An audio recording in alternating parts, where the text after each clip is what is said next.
My name is Leonard Luciano, and I've been a patient of Dr. Smith's for the last 11 years. When I first was introduced to Dr. Smith, I had gone through a long line of different doctors and physicians to seek out what I had been suffering from as far as an illness. The illness was eventually diagnosed by Dr. Smith and treated, which was Lyme disease. And I'll tell you, as a college student at the time, there was no scarier feeling than not knowing what was wrong with you, especially when physician after physician would run my blood, give me the proper examinations and physicals, and say, you know what, for a young guy, you're actually in great shape and everything's normal.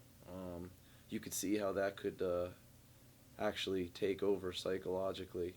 And when I was introduced to Dr. Smith, I realized that we had a mutual friend in between.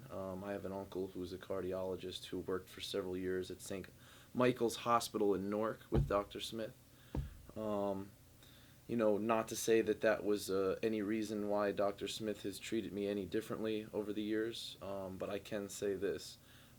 Dr. Smith is a very good physician because he takes into consideration, I think, everybody's ailments. He was one doctor who, instead of talking to me, he would listen. He would listen to many of my symptoms, and I know that when he uncovered my illness of Lyme disease, he assured me that under his wing he would do everything he can to reverse the effects and treat me so that I would get my life back on track. And while it did take some time of a few years, everything that he promised, he delivered.